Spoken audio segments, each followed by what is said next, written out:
आलम उल्फत, जिलाध्यक्ष मऊ आम आदमी पार्टी। स्वतंत्रता दिवस की पूर्व संध्या पर मैं समस्त देशवासियों को आम आदमी पार्टी मऊ की तरफ से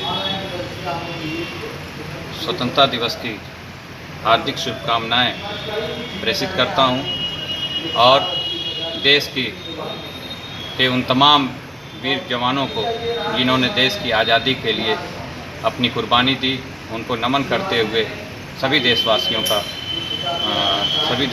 को हार्दिक शुभकामनाएं प्रेषित करता हूं। जय हिंद।